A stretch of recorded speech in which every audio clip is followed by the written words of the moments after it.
بسم اللہ الرحمن الرحیم سورۃ الزلزال اذا زلزلت الارض زلزالها واخرجت الارض اثقالها وقال الانسان ما لها يومئذ تحدث اخبارها بان ربك اوحى لها يومئذ يصدر الناس اشتاتا ليروا اعمالهم فمن يعمل مثقال ذرة خيرا يره ومن يعمل مثقال ذرة شرا يره۔ زلزال اس کا معنی ہے ویسے زمین میں سخت جنبش سی ہلا دی جائے گی۔ اب یہ زلزلہ جو ہے، زلزال سے مراد کون سا زلزلہ ہے؟ یعنی سور نفخہ اولا یا نفخہ ثانیہ۔ نفخہ اولا سے پہلے دنیا میں ہوگا، وہ جو پہلے ہوگا، جیسے کہ علامات قیامت میں اس زلزلہ کا ذکر آیا ہے، یا اس زلزلہ سے مراد نفخہ ثانیہ یعنی ثانیہ کے بعد جب مردے زندہ ہو کر زمین سے اٹھیں گے، اس وقت کے زلزلہ سے کیا مراد ہے؟ یہ دونوں، ایک تو ہوگا کہ جو پہلے قیامت سے پہلے زلزلہ آئے گا، ساری دنیا ختم ہو جائے گی۔ تو روایات اور اقوال مفسرین کے مختلف ہیں، اور اس میں بھی کوئی بعد نہیں کہ زلزلے متعدد ہوں، ایک نفخہ اولا سے پہلے، دوسرا نفخہ ثانیہ کے بعد مردوں کے زندہ ہونے کے وقت، اور اس جگہ یہی دوسرا زلزلہ مراد ہو۔ اس صورت میں جو آگے احوال قیامت حساب کتاب کا ذکر ہے، وہ قرینہ اسی کا ہے کہ یہ زلزلہ دوسرا نفخہ ثانیہ کے بعد ہے۔ تو اس وقت انسان بہت زیادہ پریشان ہوگا، اور جب زمین ہلے گی اور اپنے اندر کے یعنی مردوں کو نکال کر پھینکے گی، تو اس وقت انسان پریشان ہو کر کہے گا کیا ہو گیا اس زمین کو۔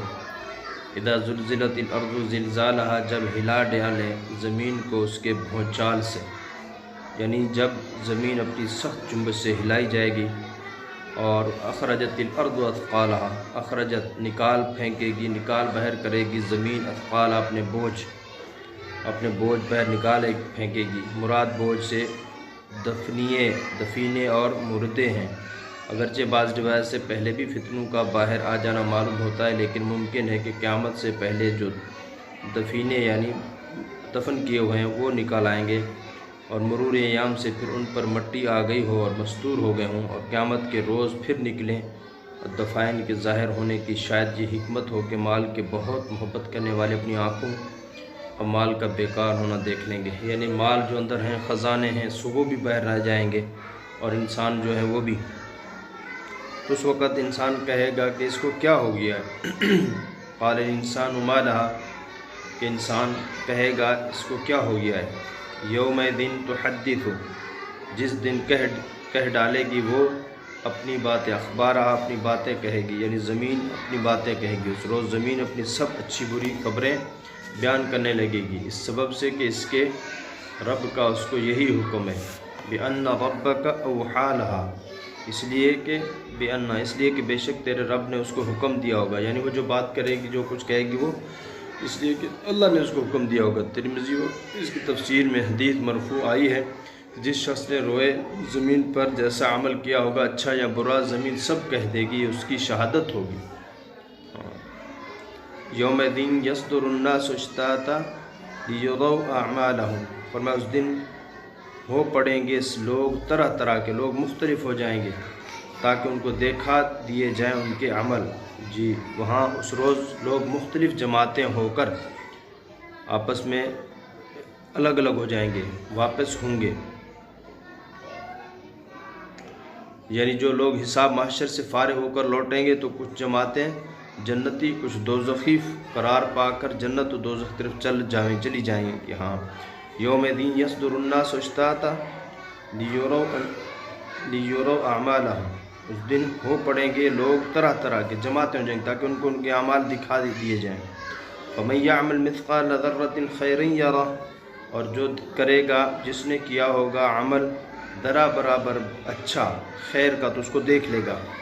خیرن کرے گا جس نے عمل کیا، مثقال ذرۃ رائی برابر، ذرہ برابر بھی خیر کا عمل کیا ہوگا، یرہ اس کو دیکھے گا۔ ومن یعمل مثقال ذرۃ شرا یرہ، اور جو تھوڑا بھی اگر برا کرے گا تو اس کو بھی وہ دیکھ لے گا، یعنی دنیا میں جیسا عمل کرے گا اس کو وہ دیکھے گا۔ رسول اللہ صلی اللہ علیہ وسلم فرمایا اس زلزلے کے متعلق کہ زمین اپنے جگر کے ٹکڑے سونے کی بڑی چٹانوں کی صورت میں اگل دے گی۔ اس وقت ایک شخص جس نے مال کے لیے کسی کو قتل کیا تھا وہ دیکھ کر کہے گا کہ یہ وہ چیز ہے جس کے لیے میں نے اتنا بڑا جرم کیا تھا۔ جس شخص نے اپنے رشتہ داروں سے مال کی وجہ سے قطع تعلق کیا تھا وہ کہے گا یہ ہے وہ چیز جس کے لیے میں نے یہ حرکت کی تھی۔ چور جس کا ہاتھ چوری کی سزا میں کاٹا گیا تھا اس کو دیکھ کر کہے گا کہ اس کے لیے میں نے اپنا ہاتھ گنوایا تھا۔ پھر کوئی بھی اس سونے کی طرف التفا نہ کرے گا۔ آگے آیت فَمَن يَعْمَلْ مِثْقَالَ ذَرَّةٍ خَيْرًا يَرَهُ۔ فرمایا اس آیت میں مراد خیر جو شرعاً معتبر ہے، یعنی جو ایمان کے ساتھ ہو، بغیر ایمان کے اللہ کے نزدیک کوئی نیک عمل نیک نہیں، یعنی آخرت میں ایسے نیک عمل کا جو حالت کفر میں کیا ہے کوئی اعتبار نہیں، گو دنیا میں اس کا بدلہ دے دیا جائے۔ اسی لیے اس آیت سے اس پر استدلال کیا گیا کہ جس شخص کے دل میں ایک ذرہ برابر ایمان ہوگا وہ بالآخر جہنم سے نکال لیا جائے گا، کیونکہ اس آیت کے وعدہ کے مطابق اس کو اپنی نیکی کا پھل بھی آخرت میں ملنا ضروری ہے، اور کوئی بھی نیکی نہ ہو تو خود ایمان بہت بڑی نیکی ہے۔ اور وَمَن يَعْمَلْ مِثْقَالَ ذَرَّةٍ شَرًّا يَرَهُ،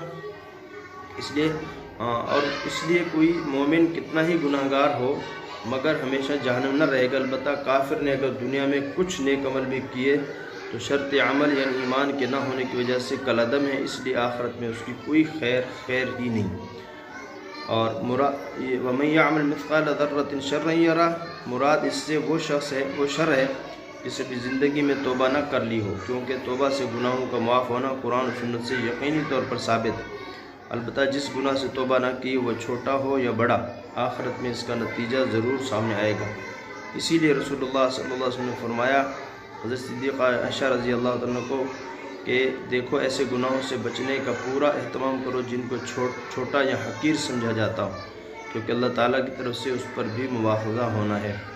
حضرت عبداللہ بن مسعود رضی اللہ تعالیٰ عنہ فرماتے ہیں یہ آیت قرآن کی سب سے زیادہ مستحکم اور جامع آیت ہے۔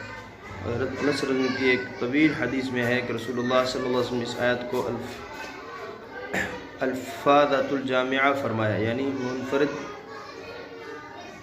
اور جامع۔ حضرت انس رضی اللہ عنہ اور حضرت ابن عباس کی حدیث ہے کہ رسول اللہ صلی اللہ علیہ وسلم نے سورہ اذا زلزلت کو نصف القرآن اور قل هو اللہ احد کو ثلث القرآن اور یا ایھا الکافرون کو ربع القرآن فرمایا ہے۔ ترمذی، بغوی اور مظہری میں ہے۔